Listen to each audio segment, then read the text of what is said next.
So Moses Kuria, he is a presidential advisor, and tunaona yesterday he was live at the JKL on Citizen TV show, and from the comments we can read in between the lines, and the people from the Mount Kenya region, the gamer community, has said that he is part of the people who were castigating the former deputy president Rigathi Gachagua, of which they are not happy about him. So let's dive into it. My name is Saleta Tena, and this is the Kenya Today TV. My name is Ojuang Odero, aka the Sport Check. Yes. How are you? I'm doing well. I'm alive. I'm kicking. We're only waiting to see whether William Ruto will win a second term in 2027. From the look of things, yes. The gamer community has already declared a stand, and they are busy saying that if you were part of the people who were impeaching Rigathi Gachagua, yes, you do not belong to the Mount Kenya region. Mount Kenya region. Yeah. That is in relationship to Moses Kuria's interview. Senior economic advisor. The senior presidential. Okay, the reality on the ground, let us not lie. Rigathi Gachagua has created a narrative in Mount Kenya region. It is a very powerful narrative. I'm even wondering where Moses Kuria will get an opportunity to convince the people of the mountain that President William Samoei Arap Ruto is Jesus Christ, that he can now save them from poverty, and maybe they have been talking about the Mau roads. There are promises that were made by President William Samoei Arap Ruto, and don't forget, in 2022, one region, that is Mount Kenya region, supported President William Ruto. They even rejected Uhuru Kenyatta's candidate, Raila Odinga. I'm being told that Raila Odinga there is what we call Raila Odinga phobia in Mount Kenya region. But coming back to your question regarding Moses Kuria and Rigathi Gachagua, that is the reality. Let us not lie. Kama hujaheshimu Rigathi Gachagua in Mount Kenya region, it will be difficult for you to be re-elected. Hiyo ndio ukweli wa mama, tusidanganyane. Unajua kuna wakati mwingine uweze ambia punda pande mlima na kupanda mlima ni ngumu. Ni ngumu sana. Because from the look of things, allow me read for you this one comment, and yes, they are saying you did. Where you did. In fact, you were one of the first Gakunia to start disrespecting our dear Gachagua. Tunakujua sana. And yes, we were hesitating to vote for Ruto given his reputation. If it was not for Gachagua, we would have not voted for him. Lakini apologize. Wewe ukiapologize, we will forgive you, because whether we like it or not, you are still ours. And that brings me to the narrative that whatever someone does in our family, you still have the chance to just come back and apologize. A mother can never, mama haizi tupa watoto wake, unaona. Ukirudi tu nyenyekee na uombe msamaha, definitely bado atakuchukua, cause blood is thicker than water, you know. That is true, but sometimes siwezi kubali kuenda jela kwa sababu ya ndugu yangu. Mimi nasema tu ukweli, kama amekosa, mimi siwezi kubali kukamatwa ati nipelekwe jela. Despite the fact that I don't like Rigathi Gachagua, I don't like his politics. But tuseme tu kweli, Mount Kenya saizi iko hostile. Unaelewa? To anyone who is supporting William Samoei Arap Ruto. And if you are not going to join Rigathi Gachagua's political party that he said he's going to launch by the end of this month, or he will give direction. That is what he said last year. If you're not part of that political party, my friend, for you to be elected in 2027, it will be very difficult. Coming back to that question, do you know the meaning of the word Gakunia? No. Oh, I only know the meaning because Rigathi Gachagua once said that those who are not, those who have betrayed the community, Gakunia means a traitor. Okay. Yeah, so Moses Kuria is, in quote, is a traitor. He is part of the traitors to the community. So that is the reality. Hata yeye mwenyewe asahau mambo na kukua governor.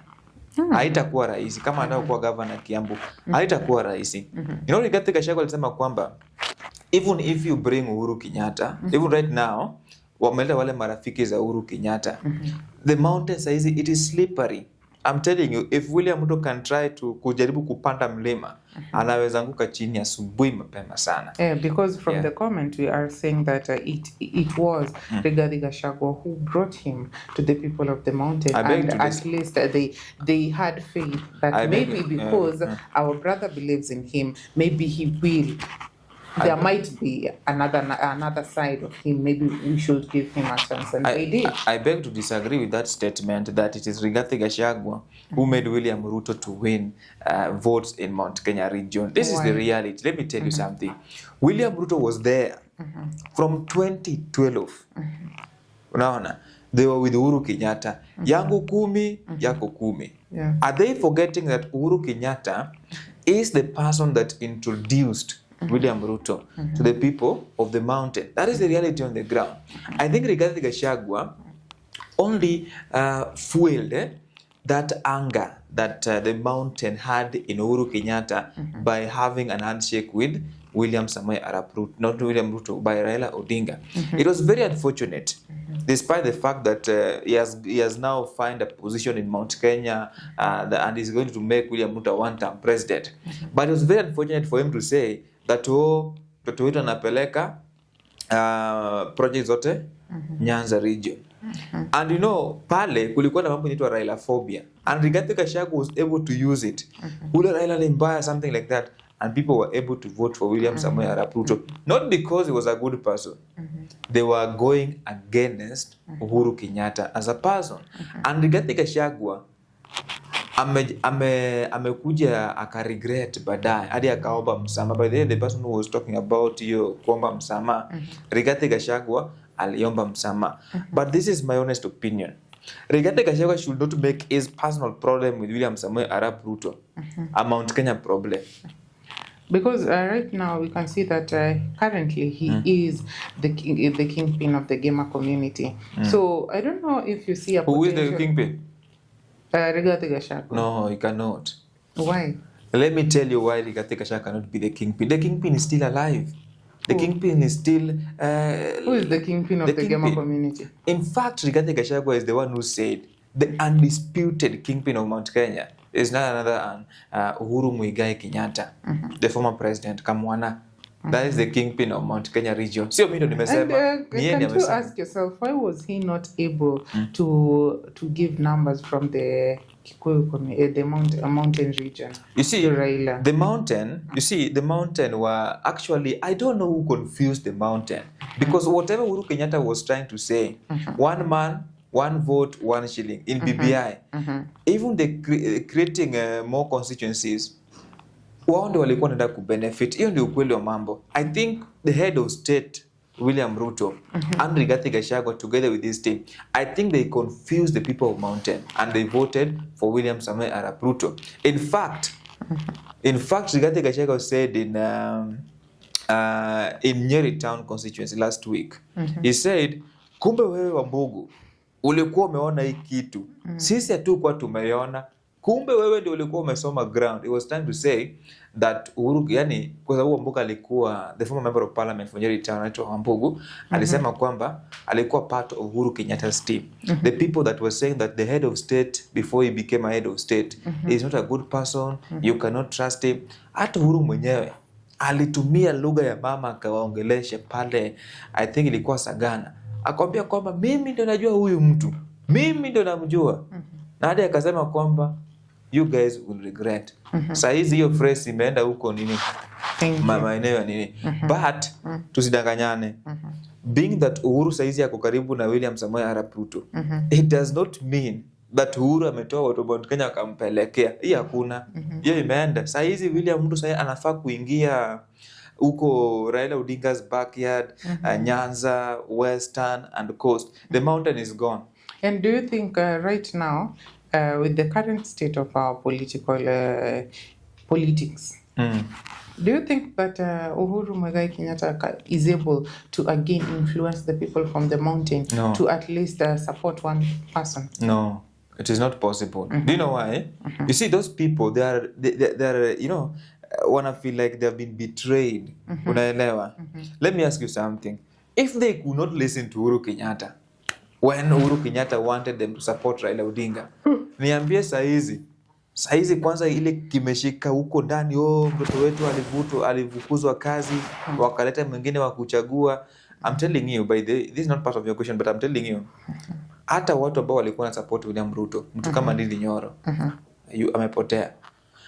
Hata wenye walikuwa na support William Ruto, mtu kama Kiretu, unaona sai after Raila Odinga close, Kiretu Murungi alikuja kaanza kumsupport. Wanaanza kuongea vibaya. Mtu kama the former agriculture CS anatonga nani mtu mwenye alikuwa karibu kwa MP, nimesahau jina. Hawa watu hawamsupport saa hizi. Let me tell you, the mountain is gone. Forget about the mountain in William Ruto's political equation. Saa hizi yeye ajipange na akumbuke kwamba Gen Z pia wako hapa na yeye. With that, allow me read for you this comment. Yes. It's from David Mwangi. He is saying, longing for a supernatural transformation in Kenya. Kuna makelele mingi sana plus confusion, lakini njia itapatikana. These politicians who are our leaders think that governance will remain in the same forever. Yes. They should remember, before 1963, we had a colonial government. Before the colonizers, we had regional government. What I'm saying is that for a new system is ripe. For a new system is right. Yes, through a divine means. Amen. And Kenya belongs to Jesus and nothing else. Someone else is saying, someone else is saying, we Africans at large, not only Kenya, we don't have leaders. We have politicians who are after their bellies without thinking of their people who elected them to and voted them in. So whatever they are trying to say is that change is inevitable. If right now we can say that we have the Gen Z protest and the Gen Z movement, and they have the power to outshine all these leaders and bring in a new system, because it has been done, and it is something that can be done over again with new leadership, everything new. Okay, my history serves me very right. In 1992, we had the Young Turks, right? But let us come back. You know, in every movement, in every revolution, there must be young people. At South Africa, we have people like Steve Biko, unaona. In Kenya right now, we have the young people. The problem with the young people is only one: the Gen Z themselves. That I think right now they're politically awake. The first thing they should do, they should register as voters. Number 2, waache kupewa pesa, demonetize politics. Number 3, usiangalie mwanasiasa anakuja hapo karibu na wewe, then you start voting, you just vote for anything. Just like Gachagua alisema kwamba Raila Odinga amekuwa kwa government for long because amekuwa na quality leaders, lakini wao they just vote anything. Unaelewa? Because they trust too easily. Lakini 2027, acha nikwambie kabla umalize. 2027 is not going to be easy for William Samoei Arap Ruto. Why? Kama internet haitakuwa shut down, it is not going to be easy for him. Itakuwa inapigwa. Unajua kura huwa inatangazwa pale kwa polling station. Unaelewa? Rais amepata 2. Okay, let me give you a good example. William Ruto and Matiang'i. Okay. William Ruto amepata 2 votes, Matiang'i amepata 900 votes. Gen Z atakuwa ready, ameshaipiga, shaiweka kwa TikTok, iko kwa Twitter, polling station A, B, C, D iko hivi na hivi. So kuiba kura itakuwa ngumu. And remember, if they're not careful, and I'm really praying kitu isifanyike. Hiyo kitu inaweza kuleta anga ingine kali sana kama matokeo ya IEBC itakuwa tofauti na matokeo ya Gen Z. So it must be very careful. Na usisahau hii kitu. The people who are close to William Ruto, especially from Mount Kenya region, are lying to him. Why? Those people are lying to President William Ruto. Ati bado tuko na ground. The ground is not there. Hakuna ground. Okay, let me ask you this. Do you think the people from the Nyanza region can outnumber the people from the Gema community? Haiwezekani. So he needs the Gema community. Unajua kwa nini nasema kwa nini haiwezekani? You know, Nyanza people are also very funny. Immediately, let me say, kama Raila atakuwa, Baba is not there. You know, Raila has got followers. Some of them will say, That's why I can see he is trying to bring in Baba into his politics for him to at least secure his whether President William Ruto brings Raila Odinga, brings who, if unaenda fufue Kofi Annan, aenda leta hata Museveni, my friend, hii yake imeenda. Hii imeenda. Mi sioni. Hii imeenda. Because let me tell you something. The people that you are saying are Raila Odinga supporters, some of them are agencies, right? Na saizi, most of them. Saizi, bwana watu wamechanuka kili mbaya sana. People, saizi, mara yako ya mwisho kuona 100,000 ilikuwa lini? Unaelewa? So there's some families who can't even afford 3 meals in a day. Kuna mama mboga, kuna boda boda. You remember, hii serikali itakuwa ya mama mboga na boda boda. And that thing, kitu hawakuambiwa ni mama mboga na watu wa boda boda watalipa tax. You want to tell me, kuna mama wa boda boda, mama mboga, nini mama mboga. Unataka kuniambia hii Kenya mzima kuna mama mboga mwenye hakuenda shule like ana degree? Huwezi mpea nafasi ya kukua waziri somewhere, ama hata kukua head of a parastatal somewhere. You want to tell me all these boda riders in the Republic of Kenya, there is no one mwenye hata aliwahi step in university na akapata hata degree na ajepewi kazi? Cheki, mambo ya uongo ilisha kitambo sana. Siku hii najua kuna facts. Unadanganya, wanakuletea Maverick Oka wanasemanga risiti kwa karatasi. Unadanganya, unaletewa hapo hivyo inapatikana. That is just my opinion, by the way. Thank you very much. And I'm entitled to it. And you are entitled to it. So, my good people, that has been our time. My name is Saleta Tiano, and this is the Kenya Today TV.